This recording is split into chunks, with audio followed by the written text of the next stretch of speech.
husband and wife were quarreling recently. Both were suffering from hurt pride. Oh, yes. Their egos were deflated, you know. The wife was weeping, had the crying jags, temper tantrums. Both were very angry, glowering at each other, both accusing each other, blaming each other. They had a daughter, aged 6, and she looked at both of them and said, "Both of you deserve a good spanking." Both parents laughed. The tension was broken. They had to laugh at themselves as they were silly. The whole episode was ludicrous and irrational. They were enjoying hurt feelings, you know. This psychic trauma robbed you of vitality, wholeness, beauty, energy, and you can't afford hurt feelings because they rob you of everything worthwhile. It's the quickest way in the world to get old and wrinkled and sick. It's very expensive medicine. It robs you of everything worthwhile. Robs you of vitality, enthusiasm, energy, good discernment and judgment, leaves you a mental and physical wreck. There are some people who get a morbid pseudo-satisfaction out of playing the martyr role. They say, "If you love me, you would do thus and so."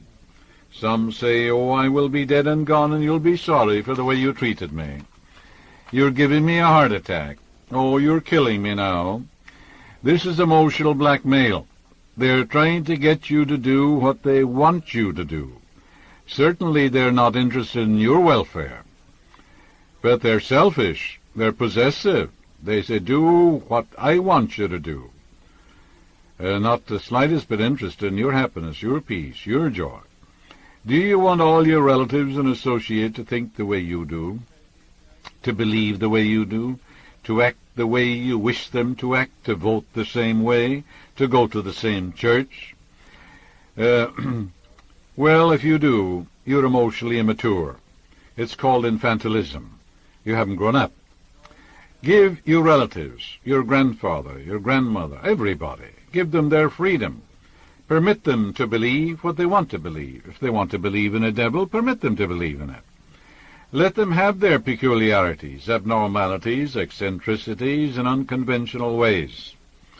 There's a wonderful saying. There are 4 words, MYOB. That means mind your own business. They're right. They have the right to do what they think is right. And you have the right to do what you think is right. You're here to do right, think right, act right, and be right. You're here to be a producer. You're here to contribute to the world. What do you produce? Harmony, health, peace, joy, abundance, security. You have no time for criticism, condemnation, or self-pity, or criticism of others, because you're too busy about your own work. You're bringing forth great things. Your success, prosperity, peace, and happiness are not dependent upon what others think, what others do or they don't do, what they say or they don't say, what they think or what they don't think, or what they believe or what they don't believe. The only thing that matters is what you think in your heart. And your heart is your subconscious, meaning as you think and feel, so are you. You're responsible for the way you think. Your relatives aren't. You're responsible for your reactions, your thoughts, your feelings, your emotions. You're the master. You're the king. The suggestions, statements, actions of others have no power to disturb you. You disturb yourself by the movement of your own thought. Therefore, you have the opportunity to curse or bless.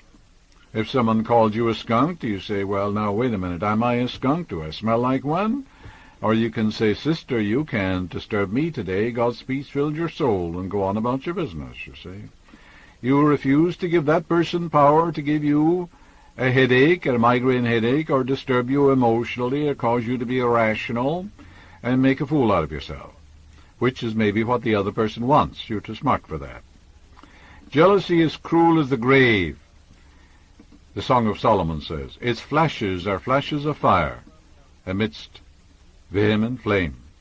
Jealous competition plays havoc with men. A jealous person is childish, and he looks that way. Did you ever look at a jealous person, man or woman, in business or profession or in the home life? A jealous man in business is minding and interfering with the other fellow's business. His thought is on the other fellow, his actions when he comes home, the prices in the window, how he's conducting his business and all that. He doesn't seem to have any time for his own business. He's not attending to his own business. He's working for the other fellow all day long. He gets no pay for it. Isn't that a waste of energy and vitality and enthusiasm? It certainly is. You please others best when you give the best that you have, of your talent, your ability, your time, and everything else. Do you think you're blocked by the person you're jealous of? No. Your thought governs you. Your belief governs you. You're a slave to the other person. If there's a woman jealous of another, she feels inferior. She's full of fear. She has a rejection complex. She's placing the other person on a pedestal and saying, you're way up there and I'm down here. She's demoting herself and certainly attracting lack and limitation and impoverishing herself along all lines. It's disastrous. Some time ago I received a letter from a woman in Arizona in which she said that her sister-in-law and mother-in-law disapproved of her, told her bluntly that they preferred her husband's former wife. They never invited her to their homes, but always asked her husband to visit them alone. Furthermore, although she tried her utmost to be nice to them, they criticized her meals, her home, her clothing, and her speech. This woman said that she felt inferior and rejected, and asked me, why do they do this? What's wrong with me? In reply, I pointed out that she'd been suffering unnecessarily and without real warrant, and that she had the power to refuse and to reject the poisonous statements of her in-laws, their rudeness and their incivility. I explained further to her that she did not create her mother-in-law or sister-in-law, and that she was not responsible for their jealous, envious attitudes and complexes. I told her to stop placing them on a pedestal, and to stop being a doormat for them. A doormat is something one walks on. They wipe their feet on it, too. I added that it was quite possible that her charm, graciousness, kindness, and wonderful character annoyed them, and that they probably got a sadistic satisfaction in disturbing her. I suggested that she break off all relations with them and cease abasing herself by toadying to them. I told her that she needed an attitude of self-respect and self-esteem. I gave her the following prayer to be used 3 times a day, where it would sink, of course, into her subconscious mind.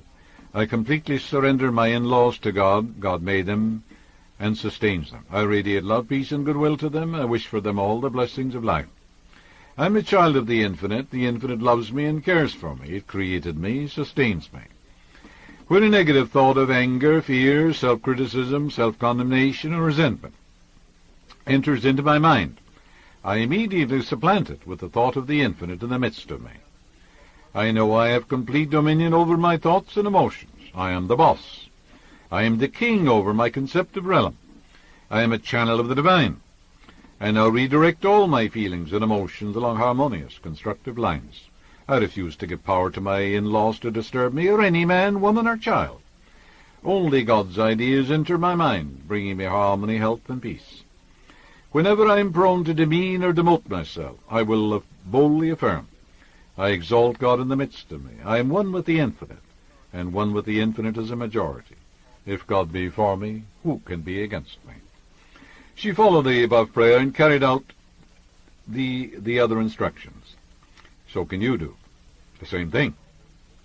She said, thank you for the enclosed prayer. She said, I phoned my in-laws and told them not to visit us at any time, except when my husband and I issued a special invitation. I also told them that I sincerely wished them well, and I meant it. I see now where I made my mistake, and how I was actually handicapping myself by thinking I was inferior to them. The prayer has worked wonders for me, and my husband said to me the other day, honey, you're beaming. What happened to you? I told him. Both of us are grateful. That's the way to handle it. That's the way to cure hurt feelings, because you hurt yourself. Nobody has power to hurt you. You hurt yourself. It's the movement of your own thought. Your thought is the king. Your thought is creative. Is the other person's thought creative? Is your thought creative? Does your belief about you and God govern you, or does the other person's belief govern you? Are you going to be hypnotized, mesmerized, brainwashed, manipulated by your mother-in-law or father-in-law?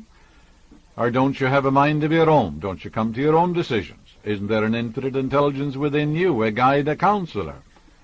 Isn't there something within you that sustains and strengthens you?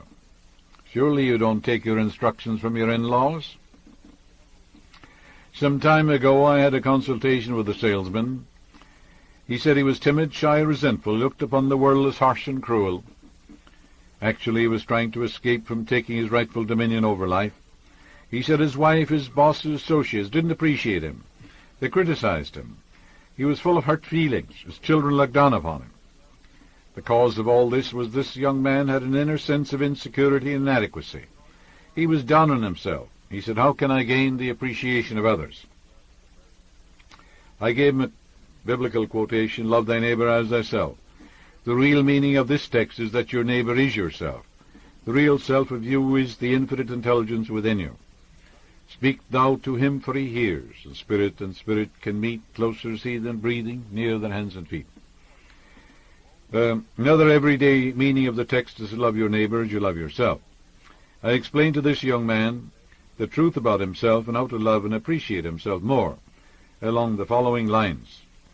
If a man demotes, despises, and deprecates himself, he can't live up or give esteem, goodwill, and respect to others. For it is a cosmic law of mind that man is constantly projecting his thoughts, feelings, and beliefs onto others, and what he sends out comes back to him. If you're mean and cruel to yourself, others are going to be mean and cruel to you. The self of you is God, is your higher self, is the supreme intelligence. Surely you should exalt that and honor it. That's love. That's your neighbor. And love means to be loyal and faithful. Give your recognition, veneration to the supreme intelligence within you, not to any created thing. Then you're loving God, which is your neighbor, the closest thing. How could you love the fellow next door except you first loved yourself? Man is the son of the infinite, and all the qualities and powers of the infinite are within him. Man must love and honor the indwelling presence. So love of self is to honor, recognize, exalt, respect, and give your allegiance to the living spirit within you, supreme and omnipotent. The supreme intelligence made you, created you, animates and sustains you. It is the life principle within you. This has nothing to do with egoism, self-aggrandizement, but on the contrary, is a wholesome veneration for the divinity which shapes your ends. The Bible says that your body is a temple of the infinite, that you're here to glorify the infinite. When you honor, respect, and love the self of you, you will automatically love, esteem, and honor others. The salesman listened, and he said, I never heard it explained that way before. I can see clearly what I've been doing. I've been down on myself, and I've been full of prejudices, ill will, and bitterness. And what I've been sending out has reverberated back to me. I've gained a true insight into myself. This salesman practiced affirming the following truths with deep sincerity several times daily, knowing that they would sink down from his conscious to his subconscious mind, and like seeds come forth after their kind. I know that I can give only what I have. From this moment I am going to have a wholesome, reverent, deep respect for my real self, which is the infinite. I am an expression of the infinite. The infinite had need of me where I am, otherwise I would not be here. From this moment forward, I honor, respect, and salute the divinity in all my associates and all people everywhere. I hold the self of every person in veneration, esteem. I am one with the infinite. I am a tremendous success, and I wish for all men what I wish for myself, and I am at peace. This has transformed his life. He's no longer timid, shy, or resentful. He's gone ahead by leaps and bounds. So can you. Learn to love your true self, and then you will learn to love and respect others. What thou seest man, that too become thou must. God if thou seest God, dust if thou seest dust. Love the self of you, which is the I am within you. You're saying I am morning, noon, and night. When you say I am, you're announcing the presence of the living God within you. It's called Om in India. It means being, life, awareness, unconditioned consciousness. It's the self-originating spirit which George spoke about. That's the spirit in you that created you. It's all-wise, it knows all and sees all. Surely you should honor that. That's loving your neighbor as yourself.